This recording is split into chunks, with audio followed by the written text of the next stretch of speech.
मार्गशीर मास गुरुवार स्पेशल रे प्रस्तुत करिबा ओडिशार पारंपरिक और स्वास्थ्यकर मांडिया मंडा जहाँ बिना जंतनी रे आमे करिबा। सबु बेले आपण माने खाली चाउल रे मंडा पिठा प्रस्तुत करूछंती, हेले थरे मात्र एमिति मांडिया मंडा प्रस्तुत करी देखंतु ना, बहुत भल लागिबो आ पसंद भी आसीबो। आपण माननकु अनुरोध ए रेसिपीटी को पूरा देखंतु। वीडियोटी पसंद आसिले गोटे लाइक करि देबे आ शेयर करि देबे। तो चलंतु वीडियोटी आरंभ करिबा।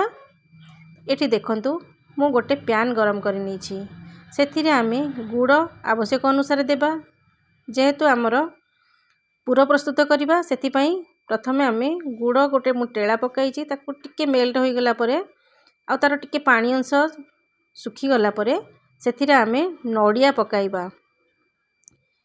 एई जो प्रस्तुति प्रणाली मु करूची पुरर एमिति बनैले कौन हम ना, आपण माने एहाकू सप्ताहे बा 15 दिन पर्यंत ए पुर को एमती रखिकी आपण माने खाई परिबे।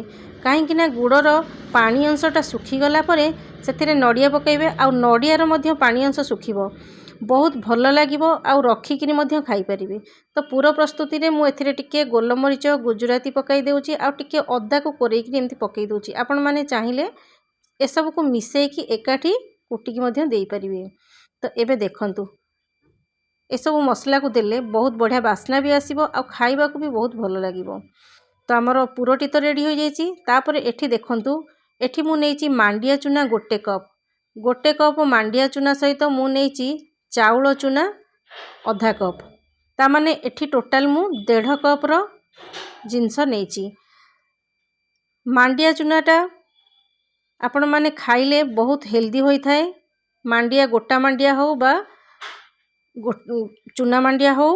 तापर एठी देखंतु मु गोटे एमती तसलाटे नहीं जाइछि, सेथिरे दीटा जाका आमे मिसेइकरी रखि देबा।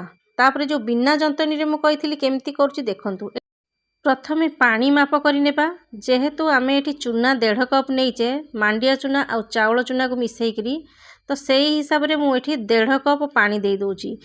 पानी एथिरु कम बेसी भी हेई पारे चकटिला बेले हमरो।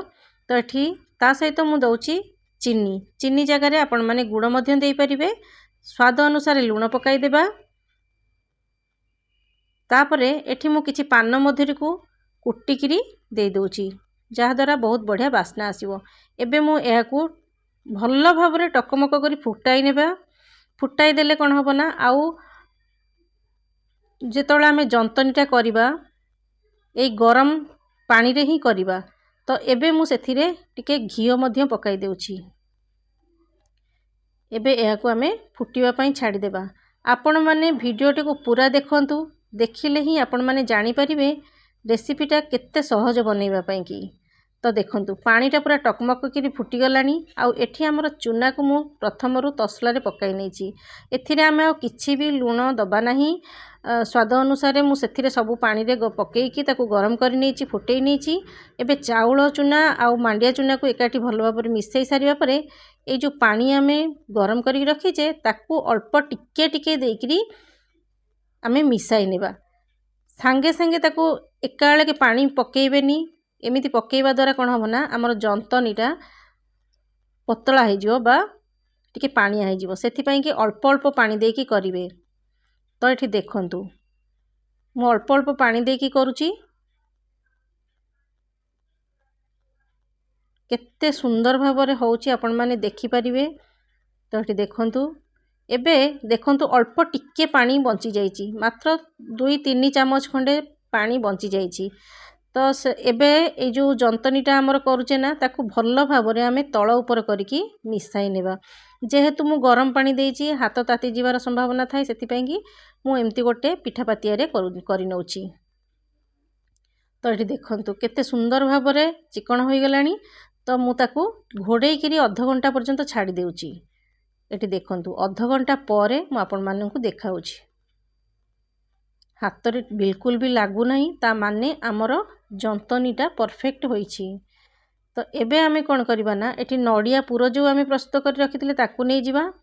तापरे ए जो जंतनी करिके आमे रखिचे मांडिया चूनार, ताकू आमे एबे टिके हल्का हल्का चकटिकिरी हाथ रे टिके तेल हाथ होईकिरी एमती गोटे गोटे गुळा प्रस्तुत करिनेबा।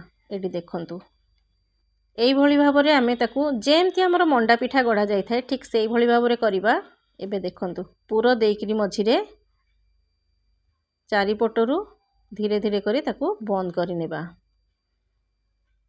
ଏଥିରେ କିଛି ବି କଷ୍ଟ ନାହିଁ। ଆପଣମାନେ ଏମିତି ଗୋଟେ ହେଲ୍ଦି ରେସିପି ବନେଇକିରି ପୂଜା କରିକି ମାଙ୍କ ପାଖରେ ଖାଆନ୍ତୁ, ଦେଖିବେ ବହୁତ ଭଲ ଲାଗିବ। ନା ମାଣ୍ଡିଆରେ ସାଧାରଣତଃ calcium, protein, carbohydrate, dietary fibre, fat, iron, vitamin, amino acid ପରି ନ୍ୟୁଟ୍ରିଏଣ୍ଟସ୍ ଓ ମିନେରାଲ ରହିଛି। କିନ୍ତୁ କାର୍ቦହାଇଡ୍ରେଟ୍ସ ଅଧିକ ପରିମାଣରେ ରହିଛି ଏବଂ ମାଣ୍ଡିଆ ଖାଇଲେ ଆମର ହାଡ଼ ଓ ହାଡ଼ ଜାତୀୟ ସମସ୍ତ ପ୍ରକାର ରୋଗ ମଧ୍ୟ ଉପଶମ ହୋଇଥାଏ। ତ ଏଠି ଦେଖନ୍ତୁ ଏମିତି କରିକିରି ଗୋଟି ଗୋଟି କରି ଆମେ ପ୍ରଥମେ ଗୋଟେ ଇଡଲି ଛାଞ୍ଚ ନେଇଯିବେ, ସେଥିରେ ଟିକେ ତେଲ ଲଗେଇକିରି ଯେମିତି ଆମେ ମଣ୍ଡା ପିଠା ସିଝେଇ ଥାଉ ଠିକ୍ ସେଇଭଳି ଭାବରେ ତାକୁ ତେଲ ମାରିକି ଗୋଟି ଗୋଟି କରି ଆମେ ସେଥିରେ ରଖିଦେବା। ତ ଏଠି ଦେଖନ୍ତୁ ଆଉ ଗୋଟେ ମଧ୍ୟ ସେଇଭଳି ଭାବରେ ମଣ୍ଡା ଆପଣମାନଙ୍କୁ କରିକି ଦେଖାଉଛି, ହାତରେ କେମିତି ତାକୁ ଭଲସେ ବାନ୍ଧି ପାରିବେ। ନହେଲେ ଏମିତି କାହିଁକିନା ମାଣ୍ଡିଆଟା ପାଣିରେ ବତୁରିଲା ପରେ ବହୁତ ନରମ ଥାଏ, ତ ସେଥିପାଇଁ ତାକୁ ଟିକେ କେୟାରଫୁଲି କରିବେ। କିନ୍ତୁ ଏଥିରେ କିଛି କଷ୍ଟ ନାହିଁ, ବହୁତ ଇଜିଲି କରିପାରିବେ। ତ ଏଠି ଦେଖନ୍ତୁ ଏ ମାଣ୍ଡିଆ ଖାଇବା ଦ୍ୱାରା ବି ଆମର ବହୁତ ପ୍ରକାର ରୋଗ ମଧ୍ୟ ଭଲ ହୋଇଥାଏ। ତ ଏଠି ଦେଖନ୍ତୁ ମୁଁ ସବୁଗୁଡ଼ିକ କରିସାରିଲିଣି। ଏବେ ଆମର ମାଣ୍ଡିଆକୁ ସିଝେଇବା ପାଇଁକି ଛାଡ଼ିଦେବା। ତ ସେଥିପାଇଁ ଏଠି ଦେଖନ୍ତୁ ମୁଁ ଗୋଟେ ଇଡଲି ଛାଞ୍ଚକୁ ଯେଉଁ ଇଡଲି ଛାଞ୍ଚରେ ପାଣି ରଖି ଗରମ କରିଦେଇଛି, ତ ସେଥିରେ ଏବେ ମୁଁ এই ମାଣ୍ଡିଆ ଯେତିକି ଆମେ ଛାଞ୍ଚରେ କରିକି ଥୋଇଛେ ତାକୁ ରଖିଦେବା। ତାପରେ ତାକୁ ଆମେ 15ରୁ 20 ମିନିଟ୍ ପର୍ଯ୍ୟନ୍ତ ଛାଡ଼ିଦେବା ସିଝିବା ପାଇଁ। ତ ଏଠି ଦେଖନ୍ତୁ 15-20 ମିନିଟ୍ ପରେ ମୁଁ ଆପଣମାନଙ୍କୁ ଦେଖାଉଛି। ଆପଣମାନେ ଦେଖିପାରୁଛନ୍ତି ସିଝିକିରି ତାର କଲର୍ଟା କେତେ ସୁନ୍ଦର ହୋଇଯାଇଛି। ଆଉ ତାପରେ ଏଇ ଜିନିଷଟିକୁ ଆମେ ପୁରା ଛାଡ଼ିଦେବା ଥଣ୍ଡା ହେବା ପର୍ଯ୍ୟନ୍ତ। ଥଣ୍ଡା ହେଲା ପରେ ମୁଁ ଆପଣମାନଙ୍କୁ କାଢ଼ିକିରି ଦେଖାଇବି। ତ ଏଠି ଦେଖନ୍ତୁ ଥଣ୍ଡା ହୋଇଗଲାଣି ଆଉ ହାତରେ ବି ବହୁତ ବଢ଼ିଆ ସେ ଉଠି ଯାଉଛି, କିଛି ଲାଗୁନି ଟିକେ ହେଲେ। ଆଉ କେତେ ନରମ ବି ହୋଇଛି ଆପଣମାନେ ଦେଖିଲେ ଜାଣିପାରିବେ। ମୁଁ ତ ଆପଣଙ୍କ ସାମ୍ନାରେ ହିଁ ସବୁ କରିକି ଦେଖେଇଲି କେମିତି ବିନା ଯନ୍ତଣୀରେ ମାଣ୍ଡିଆ ଚୁନାରେ ଏମିତି ମଣ୍ଡା ପିଠା କରିଛି।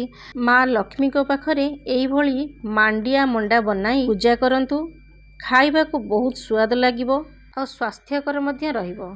ତ ଏଠି ଦେଖନ୍ତୁ ତା ଭିତରେ ପୁର କେମିତି ରହିଛି ଆଉ ମଣ୍ଡା ପିଠାଟି କେତେ ସଫ୍ଟ ହୋଇଛି ଆପଣମାନେ ଦେଖନ୍ତୁ। ତ ଏଇଭଳି ଭାବରେ ଆପଣମାନେ ଭୋଗ ପ୍ରସ୍ତୁତ କରନ୍ତୁ, ପରିବାରରେ ସମସ୍ତେ ବସି ଏମିତି ଗୋଟେ ହେଲ୍ଦି ରେସିପି ଖାଆନ୍ତୁ। ତ ଫ୍ରେଣ୍ଡସ୍ ଦେଖା ହେବ ମୋର ଆଉ ଗୋଟେ ଏପିସୋଡ଼ରେ ଆଉ ଗୋଟେ ନୂଆ ରେସିପି ସହିତ। ରହୁଛି, ନମସ୍କାର, ଜୟ ଜଗନ୍ନାଥ।